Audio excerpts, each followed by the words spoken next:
everyone. Thank you for coming today. My name is Professor Reynolds. I'm the program coordinator for the Bachelor of English Education here in the Faculty of Education.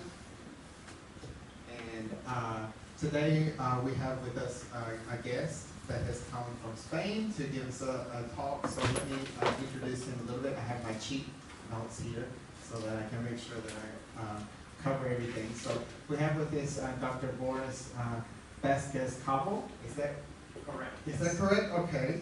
And you are a Ramon E.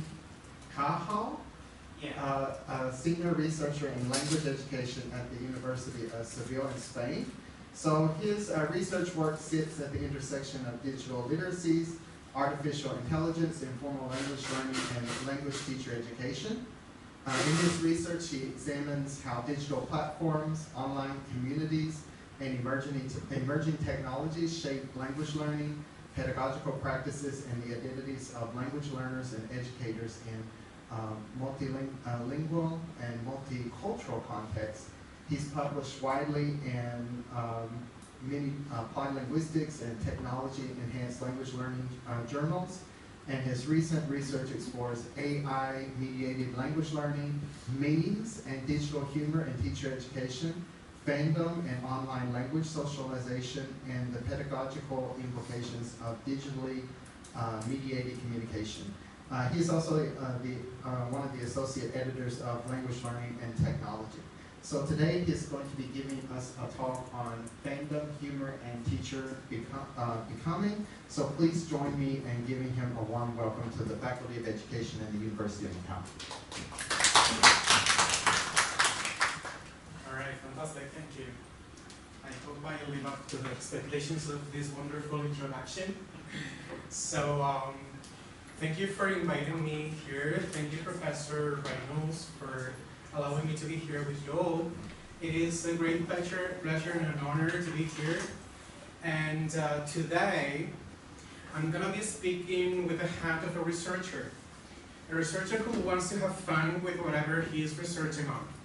So we're going to do this seminar, this talk, in a rather relaxed way. We're going to be chill. We're going to be talking about fandom, humor, and teacher becoming, teacher identity. Because when I was invited and we were exploring opportunities to come here to the University of Macau, I realized that this university and this faculty per se is very much oriented towards a way of understanding education. So you're worried about education, language pedagogy. Even I was made aware that you don't consider language-specific courses in your teacher training programs. You consider more language pedagogy courses. So what we're going to do here today is actually explore things that I do in my own models in teacher education, in language teacher education. So most of the data, the information, the things that we're going to cover today stem from my actual teaching back in the day at the University of Malaga, another university that I was involved in recent years. So with that said, we're going to start this adventure. But we're going to start this adventure from a very particular set of mind that I have. And I need to share a little bit of my own identity with you. And that's what I want to do right now. Most of you here, I would assume, are Cantonese, maybe Chinese, maybe from Macau, nationals of Macau. I am, however, a person that comes from Galicia. Have anyone heard about Galicia in the past? All right. So a couple of people know about the region, which is a region that shares commonalities with Macau. In this region, we speak a language, a local language, a native language, which is Galician. And speaking Galician, it is similar to speaking a dialect, a northern dialect of European Portuguese.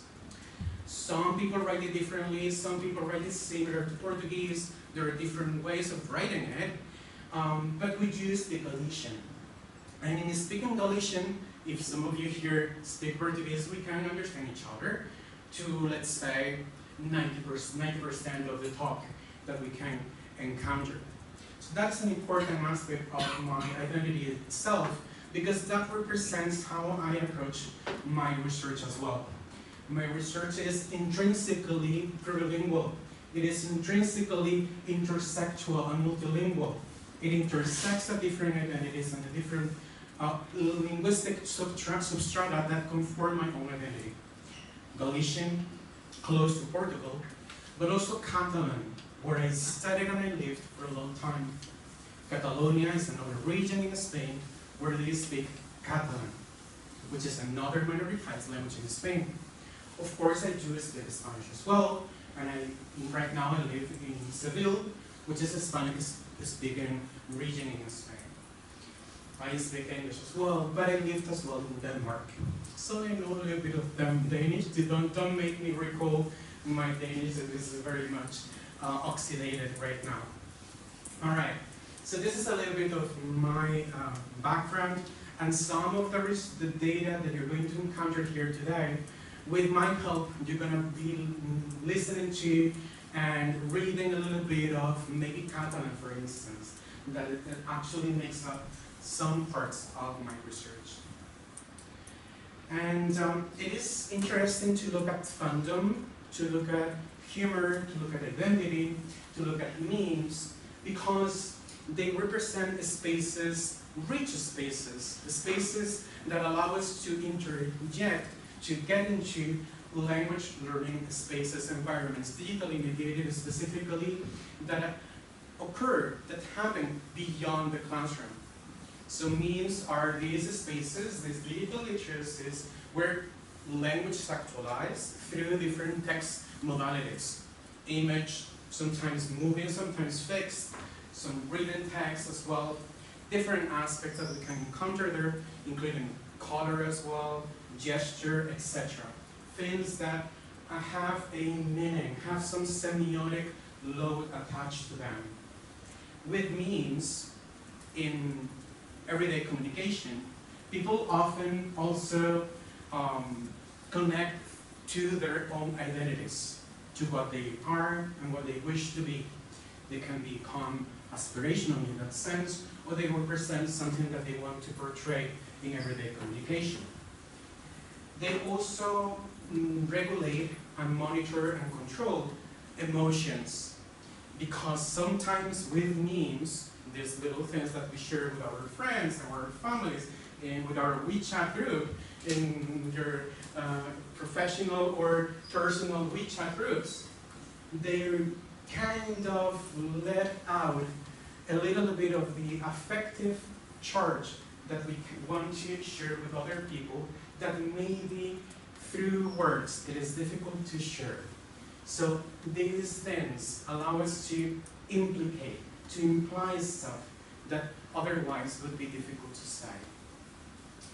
So I used memes in my classes as an add-on to reflective journals. I am sure that you do reflective journals a lot as maybe teacher educators, maybe students of education in different stages, undergrad, postgrad, as a teacher here in university. So you have done these reflective journals. You go to a practicum, you go to a school placement, and then you need to write up whatever you are leading through the process. Sometimes these journals, they take up the form of a daily diary. So you have an entry for the day. Some other times it is more comprehensive, so you have a weekly essay of your experiences in the school, etc. It can take up many forms, but the important aspect here is that I do ask my students that they do this reflective journal as well, but they also produce a little bit of a meme to attach to accompany them, because that allows them to say things that otherwise they wouldn't say. So that's what I do in my classes, in some of my classes of teacher education. I try to integrate digital literacies in ways that are convenient to me for different purposes. All right, memes, as I said before, are not just funny images. They are multimodal. They compress in just one little space. image, text, layout, and template. Templates normally have a history as well. They represent shared cultural references or artifacts. They express humor, vulnerability, and stance. That is voice. That is the way that we want to express ourselves without saying what we want to say. And they also express some sort of recognition or alignment or belonging to specific groups. For instance, if in my memes I share all the time Taylor Swift, probably it is because I'm aligning with the fandom community of the Swifties, people who love and express admiration towards Taylor Swift herself. Taylor Swift is this lady that sings pop music. I'm sure that you know her. All right, so for me, these memes, these digital literacies that we encounter and that are coming across Western communication are important and relevant and useful for seeing how pre-service teachers see themselves and position themselves as language learners, but also as future language educators. So I asked them to produce the reflective journal. I asked them to produce a meme narrative as well, compressed, multimodal, and inferential. And with that, I am able to intersect into the identity of teachers through a different perspective. Through a perspective that is more artistic, more multimodal, and is not only text, written text-based. The conceptual frame of my studies is a little bit of a mesh of multiple things that come together specifically in the, let's say, in the juxtaposition of the memes. The literacies on the one part, meme pragmatics, how memes function and work textually, teacher identity, that is another aspect that I cover in my studies, affect and humor, if my consideration is more towards the emotional aspects and the emotional stance of the memes per se. Translanguaging, because some of the memes that we're going to see today, without my requesting, were translanguaged. And that was important as well, because the students were trying to say something to me, that they are plurilingual people. And of course as well, digital capital, and that covers back to the work that they do in Canada, in Vancouver, Ron Darwin, and Bonnie Norton, etc. All right, so this is a little bit of the conceptual framework, and the story that I collected throughout the years. As many of you have suffered, I have suffered as well, COVID. COVID was really estranging upon every one of us, and from one day to the next, everybody was home and we didn't know what to do. All right, so I am aware that some of you here started to reach out to the students through live streaming, but the students didn't show up. So you needed to record the lectures, and then afterwards, maybe the students could actually see and watch the lecture afterwards, subsequently.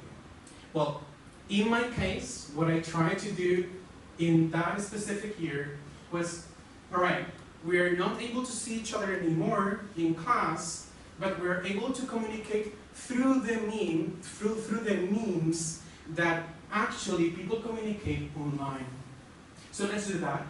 And we started to share emojis and memes and etc.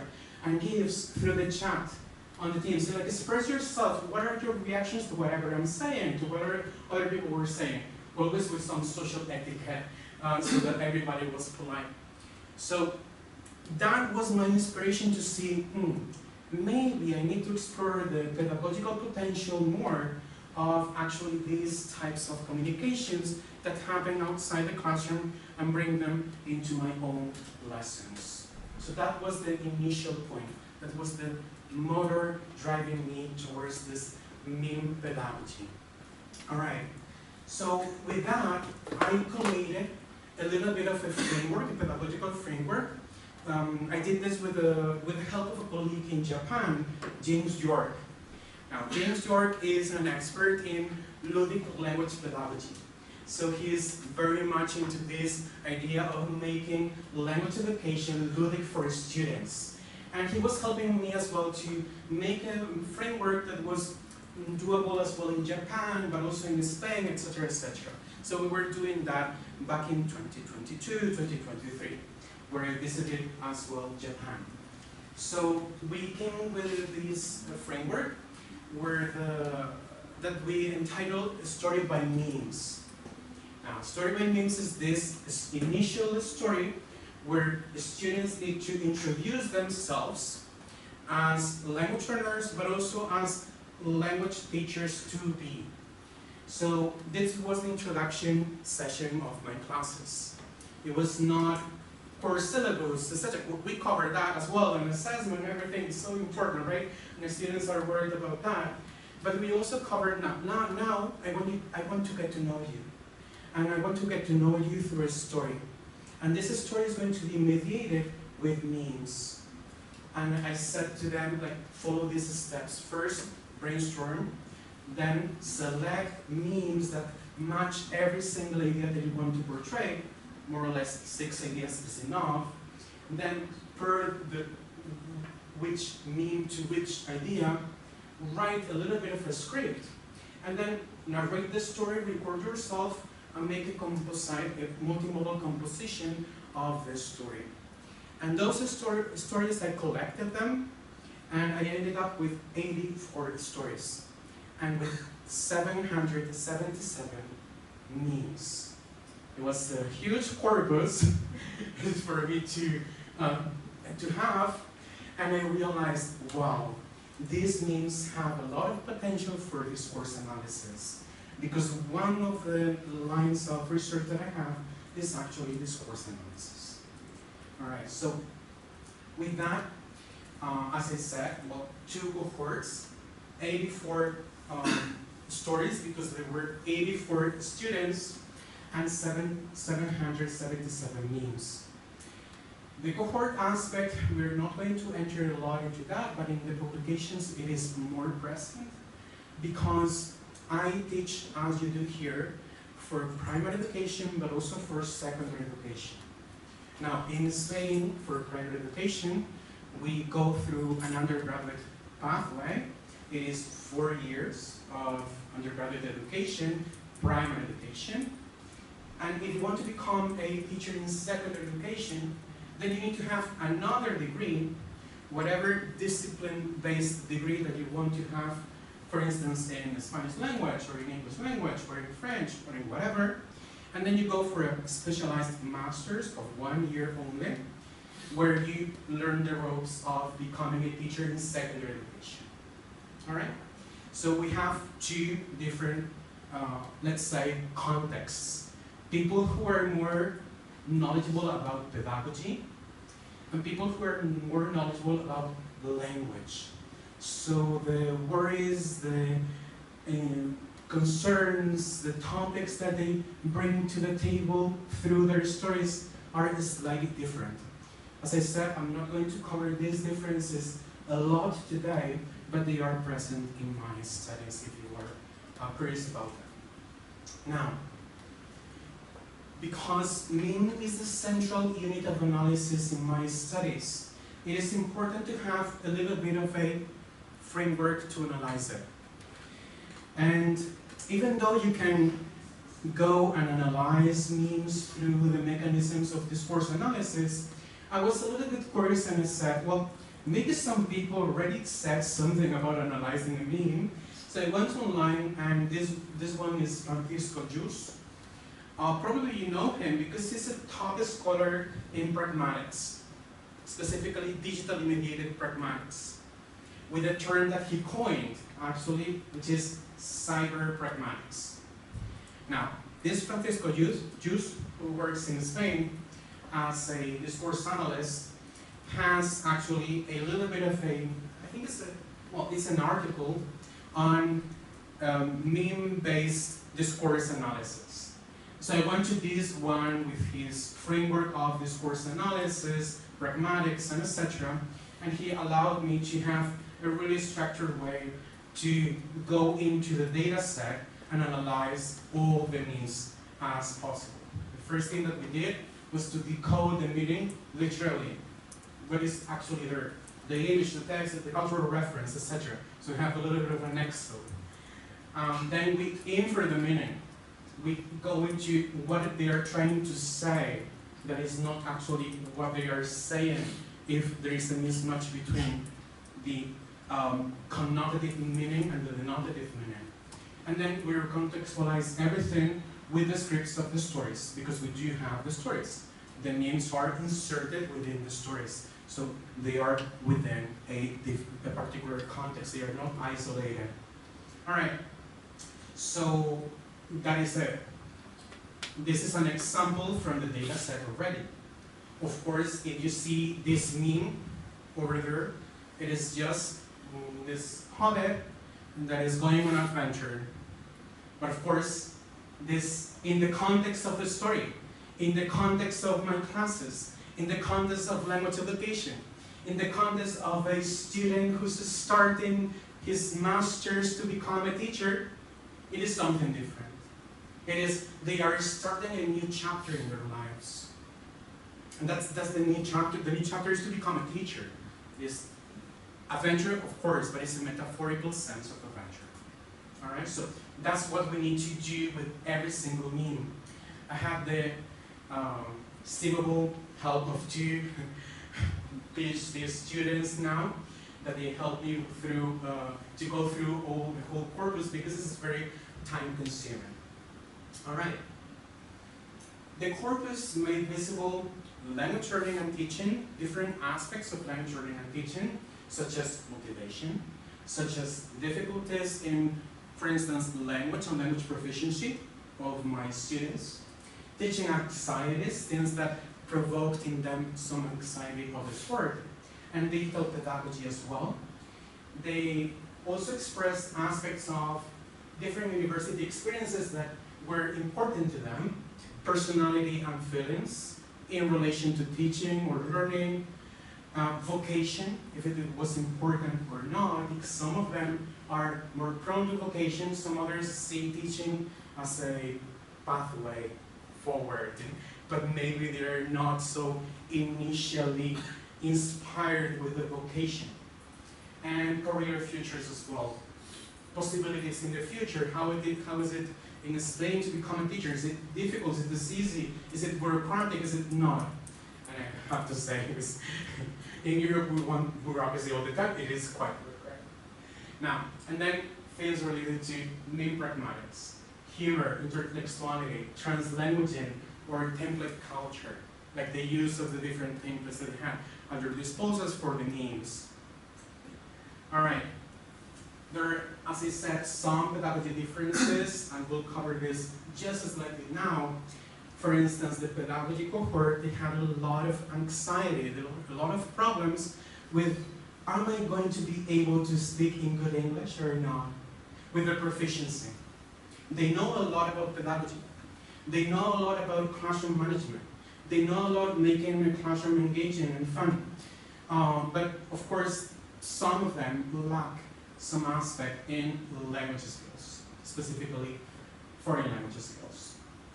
But they see, on the good side, teaching as a vocation. They attach this emotional feeling to teaching. They've been to the classes a lot, because in Spain you have to be in school placements from year 2. Year 2, year 3, year 4, you have time in the classes, a lot of time in the classes, and they want to be there. However, on the other side of the spectrum, the linguistics cohort, they are less worried with the language, because they can more or less be proficient with their own English to be a secondary education teacher, but they have insecurities as I'm going to be able to be a public sector teacher, because that implies a public examination, and this public examination is quite stringent and demanding, and you need to study for 1 or maybe 2 years, only study. So it's quite difficult and a little bit of insecurity for them. They also have these professional concerns, and they have a more goal-oriented language learning. So they wanted to become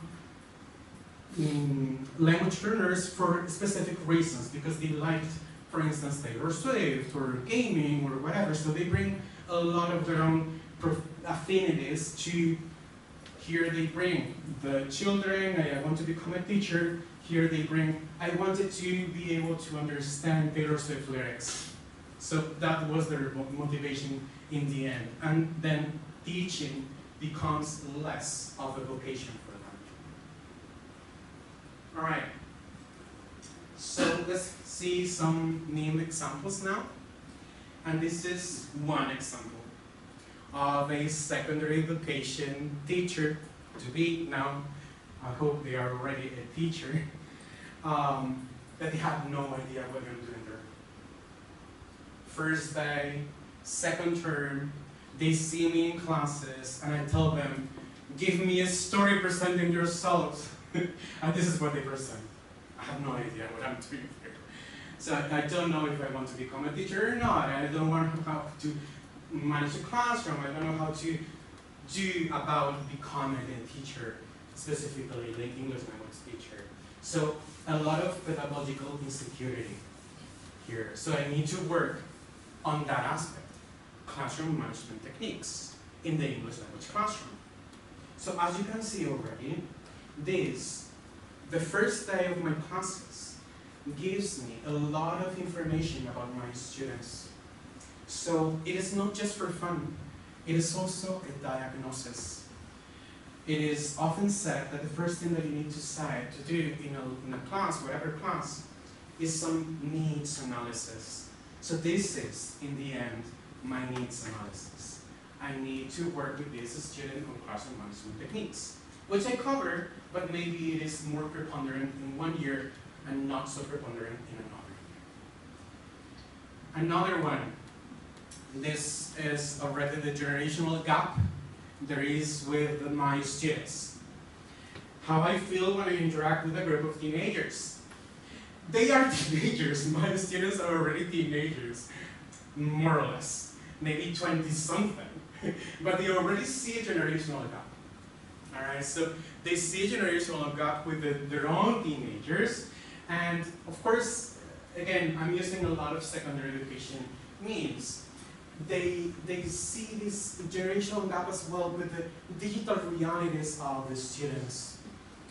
They use technology differently because technology is advancing at a pace that we cannot even cope. Now, another one, and this relates specifically to digitally mediated language pedagogy. I don't think you can see exactly the name, but I have the transcription for you. And the description is this. The cyborg is coming directly to the little girl and says, my dynamic trying to be innovative and incorporate technology in class. Because they do this analogy that it is innovative to incorporate technology, which is wrong. The innovation comes with practice, with the difference in practice, with the change in practice, not with one technology or another technology. That is facultative, that is optional. All right, so, and the students tired of me. And this is a subtle critique. This is a subtle critique to teacher training programs that say, actually, that innovation is to use technologies. Innovation is not to use technologies.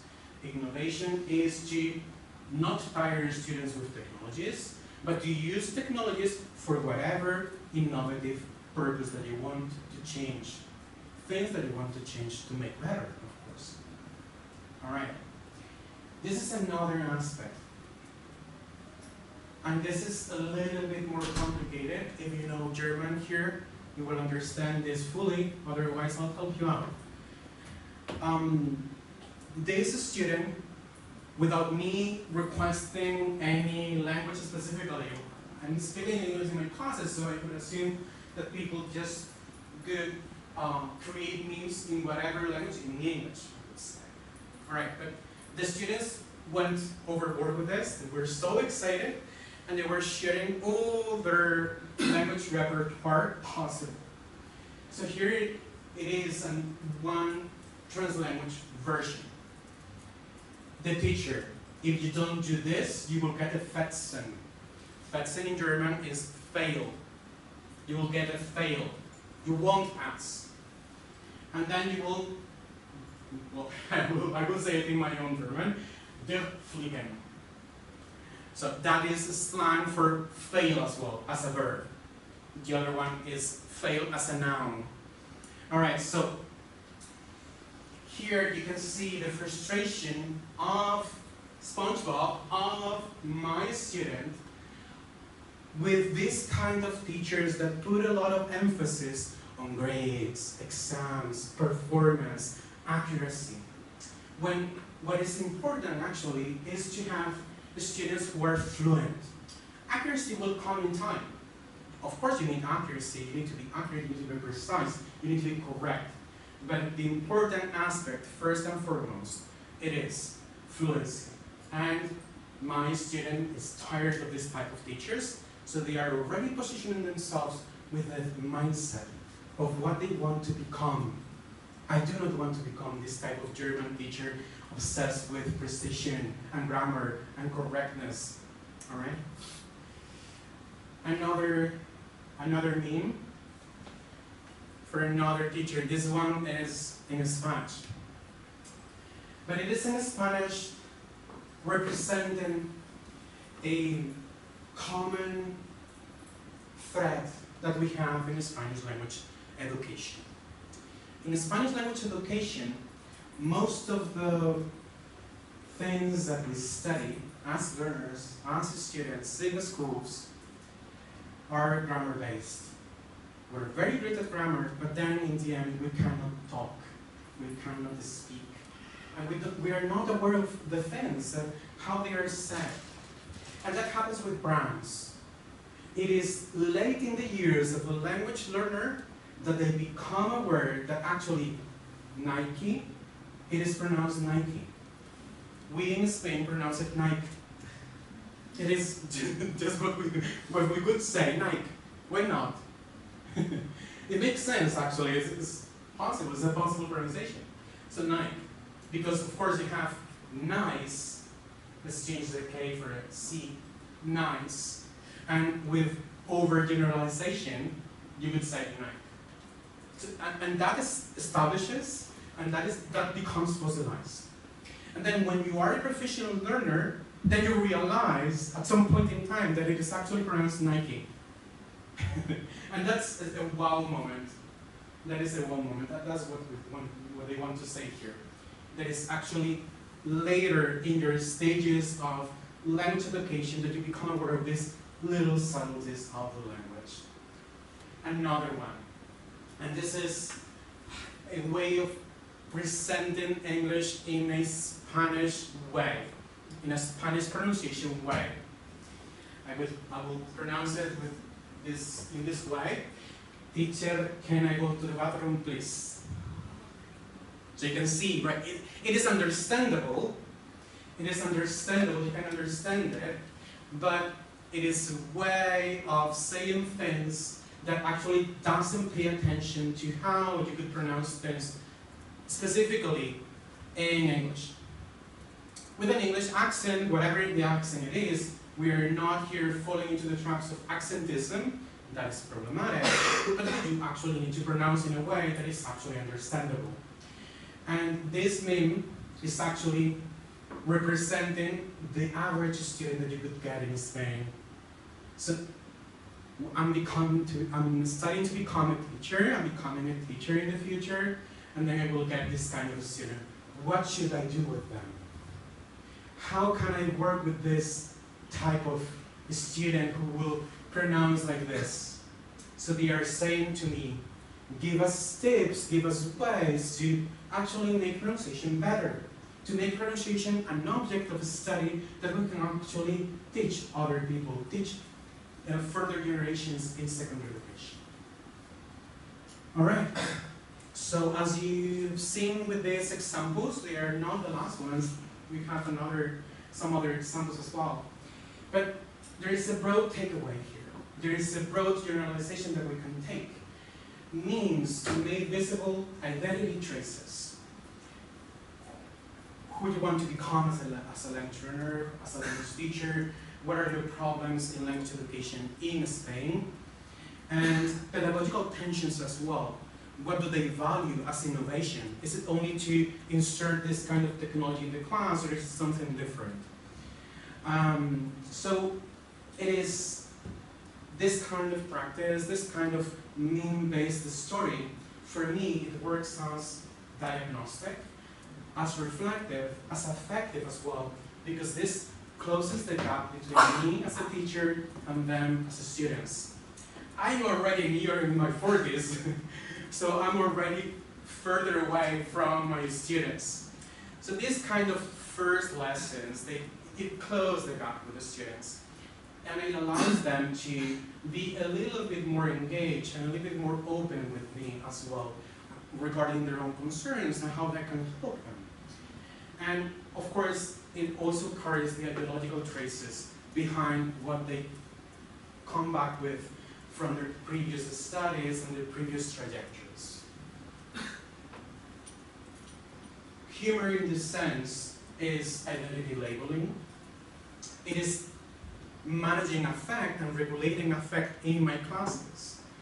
It is trying to align with the audience that I have, who are post-teenagers, but they still have a lot of identity crisis, and they don't know what to do, they want to be vocational, but maybe not, so there's a lot of tension there. And it also allows me to make some stance making, some ideological stance making, in a way that it is face safe, that is not face threatening. And that is important, because more often than not, at least in Spain, the students won't speak their truth to the teachers. But with memes they do, because it's something that is a little bit outside what you could expect. And they relax. The affective filter is less. So I'm gonna just put a little bit of more examples with this, but now collecting ideas from two different students specifically, zooming in on two cases. One case is Fatima, and the other one is Christina.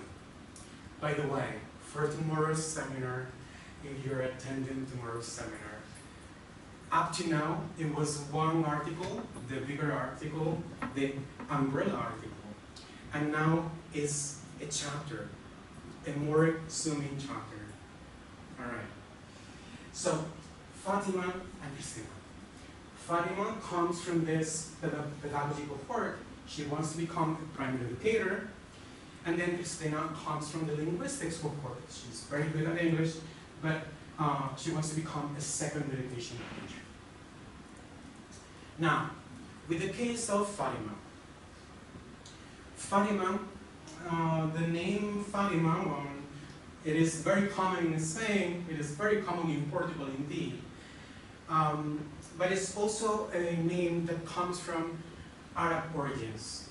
And indeed, it is the case of Fatima. Fatima comes to classes and she comes with her scarf around her head. She is of Palestinian descent. But she is a Spanish national. Now, in Spain, we are not so used to understanding that people can be Spanish with a scarf in their head. And that's what she gets on a daily basis. And that is the first thing that she was trying to explain to me.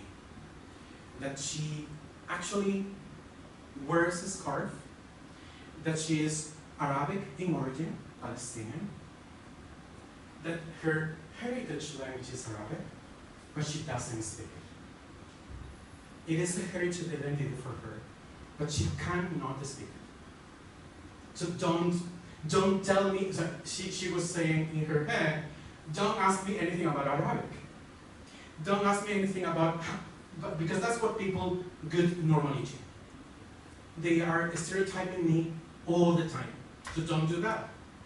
And I will say, okay, I will not never do that. I will not do that because she just can't do, she only can speak these kind of phrases.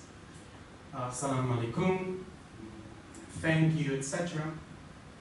Habibi, which is dear or love. Yalla, which is come on, move your asses, etc. Inshallah, which is thank God or something like this, or God willing, and that's it. That's what she can say, and that is basically what I can say. So we are in the same level there. The only difference between us is our ethnic origin and our appearance on the street, as the type of things that we wear. So, in this sense, it is self-branding. The memes allow you to be self-branding, to be self-identifying, but it's also putting boundaries. Putting boundaries. Don't go into the route of asking me where I am from because I carry a scarf. It is not good. And it's something that you could find in Spain because unfortunately people are not used to other kinds of Spanish. Well, we are getting there, we're getting better, but it is difficult. In the case of Christina, it is a little bit different for her.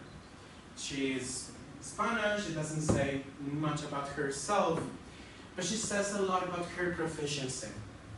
So she feels like this.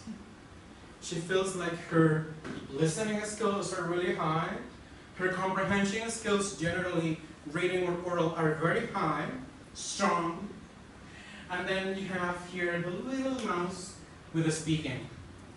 So, and she was saying, this is myself, and I would imagine this is the students as well that I'm going to be teaching with. So we need to work on that.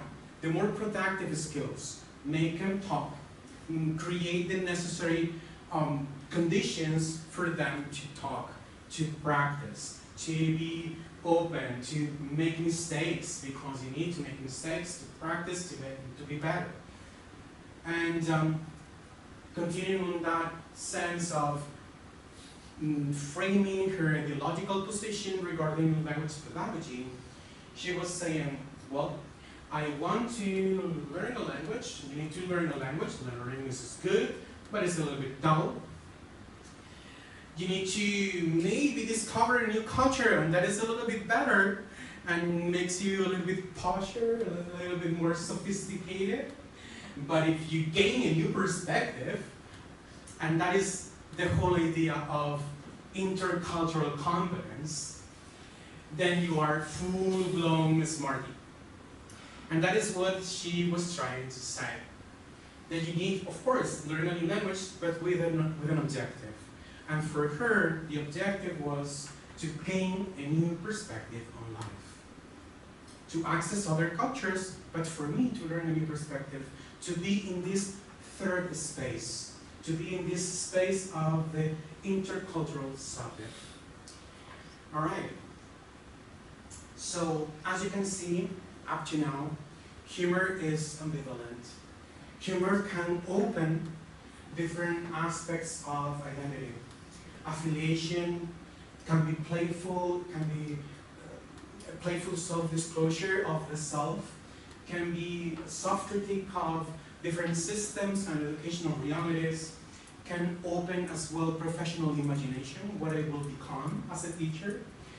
And humor as well can close ridicule, can close norm enforcement, can represent an equal digital capital because you have different access to technologies and different knowledge of digital literacies as well. And it can also narrow or make images of good teaching smaller. So we don't need to just, full-blown understand that this is the way the classes need to go. We need to get the memes, collect them, learn from them, and then with them discuss opportunities for paths forward in combination with the students. So as teacher educators, we can learn that we can use memes and other digital literacies to diagnose needs, to support reflection from our classes, to build critical literacies, connecting with what's outside, and to value the repertoires of our students, which are rich and meaningful. Principles for us to doing that include maybe anchor memes in other narratives, in other stories, in other reflective journals. Invite the multilingual and multimodal repertoires of the students to be incorporated in the different tasks and assignments that we can request. Make the interpretation of the memes, that's another thing that I haven't done, but something that occurs to me, that make the interpretation of the memes explicit and open to the class for discussion. What is the implicature here? Discuss power dynamics through the memes as well, which is very much in vogue now with all the political turmoil that we're experiencing in the world. And we can also use this kind of task diagnostically, as I said before, not only as a motivational icebreaker for the first day of classes. So, memes, meme pedagogy, digital literacies, and fandom in general, they represent the spaces for us to increase motivation, to have safe spaces for belonging, to create frameworks of legitimacy in the classroom, to allow for creativity, and to, in the end, have room for becoming the teachers that we want to become. And I'm going to open the discussion for everybody here. What forms of teacher identity become visible in their own context, or when people use this kind of lethal genres? How can teacher education take humor seriously without sanitizing it or instrumentalizing it? What risks can emerge when meme-based tasks reward particular forms of digital or linguistic or cultural capital? And some of the sources that I've used, if you want to have the fuller version of the references, you can ask them to me later if you wanna. Or David Van Norton, or Harry Oslos, Schiffman, Hughes, Wagener, etc. And thank you so much. And I'm open for discussion and debate.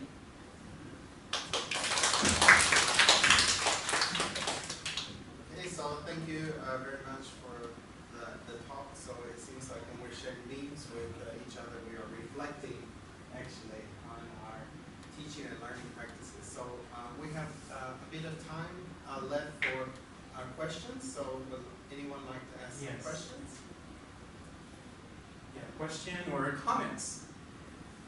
Thank you for your presentation. I'm really interested in this. I really like the idea of story as memes, and I can see that this is an illuminating teaching method as well as a research tool as well. So I'm interested in whether we have good memes and bad memes.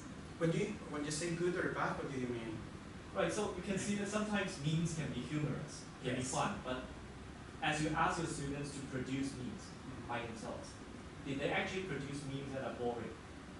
Well, yes, of course, because some people are not so creative.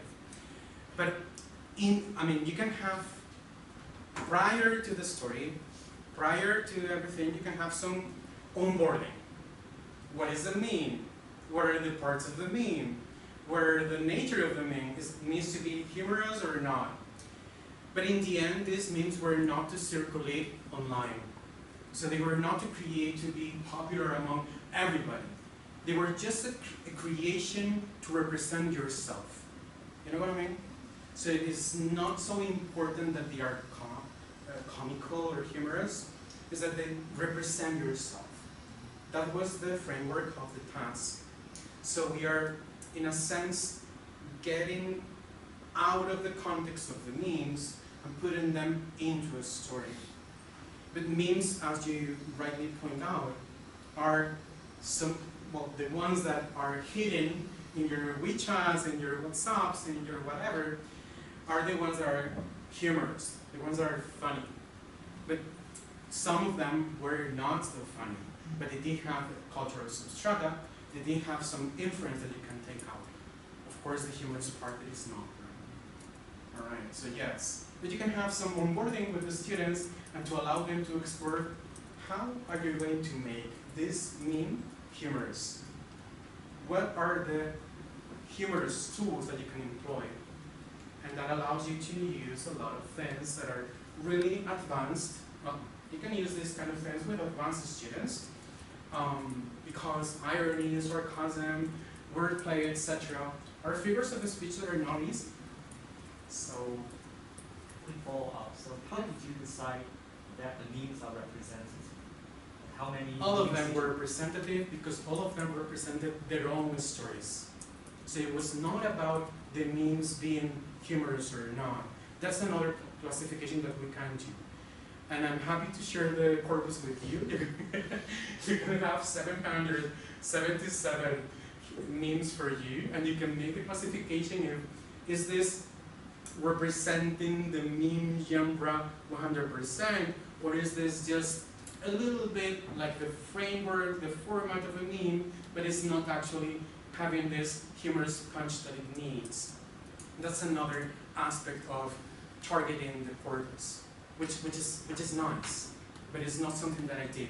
I studied the corpus from the perspective of identity, and later on from the perspective of affect and emotion, and humor as well. But you know, humor is attached to the samples that I just explained, not to all of them.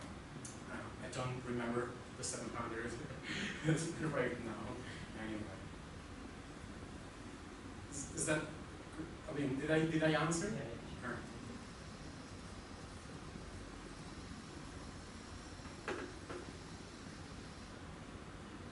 Please. I think you're kind of answering the question. I was wondering how you develop a corpus based on memes. I think you're somewhat answering that question. What is the How question? did you develop the corpus with the memes? How did you develop Yeah, that? how did you do that? But when you say how, what do you mean exactly? If where does it come from, for instance? Yeah, like how would you analyze you just manually transcribe the Right. So the analytical procedure of the corpus. What we did, it is, I mean, you can do it as well with some software. Maybe you can have Atlas CI or something like this. We didn't use Atlas CI, we did use it manually with an Excel file. And with this Excel file, we could classify all the memes with a nomenclature. So participant 1, story 1, meme 1, and consecutively. And then you have all the different memes, and then my two collaborators, with my help, we analyzed each meme separately with the different aspects of explicator and implicator and contextualization, final contextualization. The explicator is what you have made explicit in the meme. For instance, let's here. Listening, reading, and speaking. That is the reading explicator of the meme. Right? That is reading, and it is what it is. That is what it says. literal meaning? Say what? Like the literal meaning. Yes. The cultural substrata of this, explicit as well, it is Tom and Jerry. It is a TV show in the US. Right? So a cartoon. Tom and Jerry. That's the name. Alright, so that's explicit. And then you move to the more implicit aspect, right? The implicit aspect I know because I have access to the story. And it's, again, contextualized within the story. Just put in a visual format. Christina, she was saying, my reading skills are great. My listening skills are great. For instance, as a consequence, my comprehension skills are great, but my productive skills, speaking, are not so great. That is Jerry, that is Tom, and there's the other that I don't remember name. Alright, you see? So, I know the implicator here because the story helps me interpret. So that's what she was saying. Her skills are not. And my interpretation of this, because I know of the Spanish reality, is that language pedagogy in Spain puts more emphasis on grammar, puts more emphasis on comprehension skills, and then whenever you realize the time has come for us to go to the summer leave and you have not produced a single dialogue or a single whatever. So your speaking skills, your productive skills are less and less proficient, and there is a décalage, there is a mismatch between your comprehension skills and your productive skills. And that is my interpretation of it. That is what the discourse analysts call implicatory. You write it like with a new. So I guess another related question, but it's more teaching related. How did they share the memes? Was this online or did you present it? No, they generated the memes. Well, yes, with the story framework that I shared before, which is the story by memes. We have a chapter on that with my colleague James York on that, and you can access and see all the steps. But yes, they collated a story. They generated the memes, they downloaded the memes, and then they put everything together as a multimodal composition. You can do multimodal composition in multiple different ways. For instance, using PowerPoint. So if you use PowerPoint, you can already do a multimodal composition because you are showing images and you are talking at the same time and you're recording yourself. So it needed to be multimodal as a composition, narrated in the end. Because I wanted them to actually produce language. Not just to do the mix, to practice their language. So most of the work that you presented seem to be more about qualitative research or Yes. ethnography. So Well, like if you have 777 memes, yeah. it is also a little bit quantitative. Now, I didn't present this data, but in the study that is on in LLT, in language learning and technology, there is a part where we compare the data set. And we compare the data set with more quantitative measurements. Don't get me to get into that. We use V-Hammer, I don't know what is exactly the measurement that we used, but we used a measurement to compare the data. Me and my co-authors. So yes, you can go and move to a more quantitative part. Yes. Yeah. So the corpus can be counted as Say what? The corpus part can be counted as the quantitative part. Right? You can do it. And the reviewers, when in the process of trying to publish the paper, the reviewers ask, well, you have a huge corpus, why not? You can do two things normally. You can go for depth, or you can go for breadth. This study, it is both breadth and depth, because it is a big corpus, a big description of the corpus, some elements in comparison there with the two cohorts, pedagogy and linguistics, with the different streamlines, versions of people getting into the education profession in Spain, comparing the processes of generating memes with some ideological or identity Latin aspect. Now, yes, you can do that, and then you can do the more qualitative aspect of interpreting the heuristics of it and making sense of what they want to say. I myself, I am more of a qualitative researcher. So that's more of what I'm presenting here, and that is more within my expertise. But sure, you can do whatever. So thank you for all of the presentation. I find it very, very interesting because of me and the humorous teach application field. I have a question. Maybe I'm not really explored this field yet, but when I trying to understand this study, I find that I have a question whether, or to say, how would you decide the mean those things are really reflecting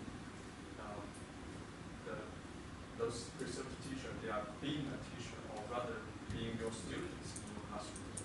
Like Well- whether these are really reflecting their teacher identity, or being a teacher while also being your students in your classroom. Yeah. Well, they are both. They're both. Yes. But how would you decide in your studies? I don't decide. They are both. They have decided.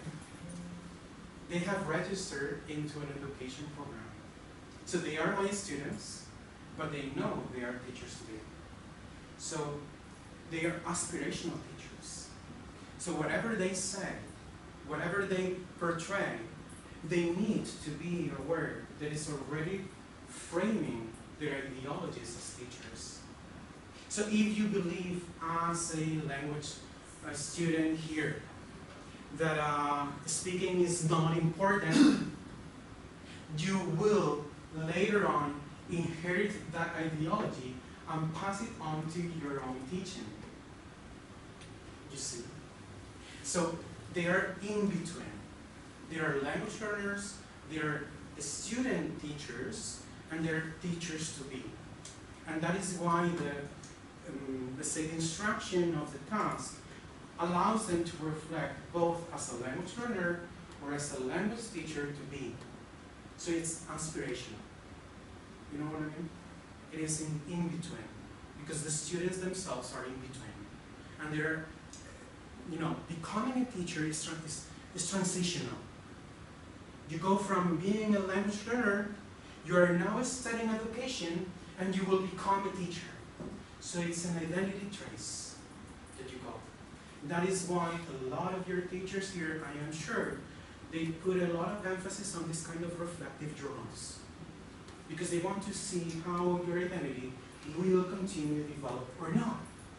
If it becomes stagnant, if you are the same person as you were with 17 years old, then it might be problematic. Because you need to develop some sort of a professional, aspirational identity of what you want to be as a language educator. You know what I mean? So they are in between. And you cannot separate that, because identity is polyedric, has multiple sides, it's multi-sided. You see? Because I feel like the meme is maybe mainly used by those so-called young or research teachers that are Everybody, I use it all the time. Professor Reynolds as well. No, we use them all the time. I mean, with digital literacies and Fandom-related practices, it happens like this. All of us are consumers of it. Some of us are producers of it. So maybe most of my students have never ever produced a meme before, but they have circulated them, or at least seen them in their own chats or online or on Twitter or whatever they can find them. So as a passive consumer, you will have seen them. As an active consumer, maybe, because maybe you search for memes for something to share with them. As a producer, less so. So I push them a little bit, and you will allow me this responsibility that in my classes, this is what I said we need to do as an initial lesson. I push them a little bit, produce them in for me. Yeah, of course, that is pedagogically oriented in my sense. I said to them, I could have said, well, I don't know, say a little bit of an introduction to me, which is the same. It is pedagogically generated, if you want. So yes, the corpus, it is not a naturalistic corpus, it is a corpus pedagogically generated. Yes. Yes. Thank you for your very interesting research. We can see that memes are always very interesting or easily understood, but I'm curious that are there any participants reporting that reporting any limitations of memes as a genre? As a genre? Well, not specifically per se, because memes that do have a limitation, like any genre, has their own limitations, format-wise, text-wise, meaning-wise, etc. So no, they were not reporting that. They just accepted that this was an initial activity, and it was indeed an initial activity. It was not graded. I don't grade this kind of activity. It was just for me to get to know my students. And after I got the 84 stories, I could see that they were so interesting, so charged emotionally, so charged with their own identities, with translanguage memes that I didn't ask for, that I thought, wait a minute, maybe I can use this for my own research and to get to know my students better. Prior to the task, I was not trying to make the task a research-based task. It was just a welcoming activity. Let's do a story, let's do some memes, let's have fun with it, introduce them to yourselves, and let's do that. But then, looking at the corpus of memes, I was like, maybe this allows me to get to know my students more fully, because they were so engaged. I asked them to produce 6 memes, only 6, more or less. If you produced fewer than 6, it was okay. As an average, they could produce 8. So that makes you realize that they were engaged with the task. They liked it a lot. And Christina, for instance, this one here, I don't know if it's something that is should up here. Battery is about to run out. Okay. So Christina, she produced 20 memes. She was like overboard with memes. So most of the students, they could produce 1 or 2 more than they were, because they wanted to share themselves with me. That is something that most teachers, at least in Spain, couldn't care about. They just come to class, first days, good morning students, maybe some pleasantry here and there, if you are lucky, and then they just start the lesson. I was the teacher who asked about themselves.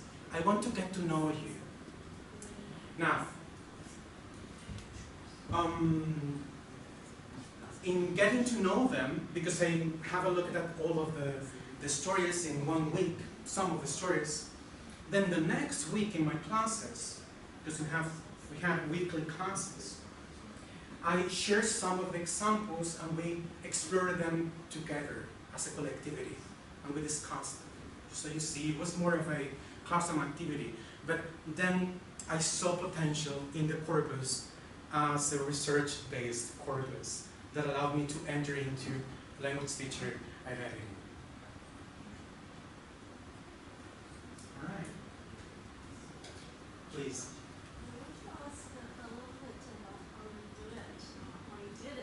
How I did it? You mentioned that you ask students also to explain their names and they record it for you, right? Yes. So, and they must present also 6 names In a story. in a story. So how do they actually do that? I mean, do they record audibly or do they present it in your case, they present in a PPT and then record their voices? What's actually? Yes. Well, if you access online my surname, Vázquez Calvo, and York, then you would have a chapter that is open access that it is called Story by Memes, a framework for that, and then you have all the steps. And then I collected all the items in the framework. So they needed to submit the whole package, because writing is a complex process, and this was writing a story to be narrated. So they needed to produce the whole frame of the writing task: the brainstorming, generating the memes, then drafting a little bit of a composition, then revising the composition, and then narrating the story. It was a complicated task in terms that it was just 5, maybe 3 minutes of the story, but they needed to go through a whole process of understanding the meta-reflective and recursive process of the writing sequence. Because later in my course, I could cover the different skills and modalities, and this was an example, taken as an example of how complex it is to write. Ah, You know what I mean? I see, yes. So because they need to brainstorm, they need to plan, they need to make sense of the different memes and the different mental representations that they were trying to portray in the memes with the text. Then afterwards they needed to draft the whole story and then revise it and then present it to me. So they presented to me the document itself and the audio file as well. And they could record the audio file using PowerPoint or whatever, Canva, or I don't know what you use here. I don't know what type of software you use here, but you can use any software for recording. And recording and sharing some images with them. You know? So they needed to give me the whole process. I wanted to see the whole process because later I will tell them, well, writing is complex. And you need to sequence it. You need to make it with subtasks. You need to break it down into manageable pieces. And that's what we did. Step 1, brainstorming. Step 2, pairing up, generating the different ideas. You know? So putting the ideas in order, maybe chronological, maybe a different logical order of the ideas. And then generating the memes that represent each of the idea. Then generating the paragraphs that represent each of the idea with the meme. And then putting all together in a cohesive manner. And then revising the style and making it embellish it. You put here something there. Because they need to understand this. Some of the students, they are not so aware of this whole process, which is more cognitive, that writing is complex. And they need to, it was a model for them as well too. If they want to do composition in their own secondary education classes, baccalaureate classes, primary education classes, they need to break it down into manageable pieces, manageable steps. So it's a step-by-step kind of process. Interesting. So it's Yeah. actually quite elaborated. It is, definitely. For me, it is elaborated all the time. Yeah, and it's quite demanding for the students. Yes, but I want it. Yeah. I want it, and but they were generating more memes than I requested. Right. So it was demanding cognitively, it was demanding, time consuming, yes, of course, it is demanding, but they were trying to portray and to share themselves with me. And that is something that they could never have in their whole learning trajectory, at least in university. And that is something that they were saying, I want to do it. This time I want to do it. And I was so happy about it. And then I looked at the research, the corpus, and I was like, maybe this has potential for me to portray it in an article format. And 2 of the students that were in the corpus actually later became my assistants, and they were engaged in the analysis. So it's the whole process. And Yes. the course you're talking about where the memes are produced is a writing course. Yes, it is a writing process, definitely. It's a course focusing on writing. No, it is a language education course. It is let's say, principles in language education. Yes. So we cover the whole thing. It's a full, it's a lot of hours. It was a whole, in Europe we have credits. I don't know if you have credits here. All right, so 1 credit is 10 hours of face-to-face instruction. So it was an 8th grade credit course. So it was a long course. Yes, it was intensive. It was intensive. Yeah. Well, I was their nightmare. But it was a sweet nightmare, let's say. Okay, we may have time for one more quick question if Yes. anybody has. Please, shoot now. Okay. If no other questions, then let me just advertise for tomorrow. So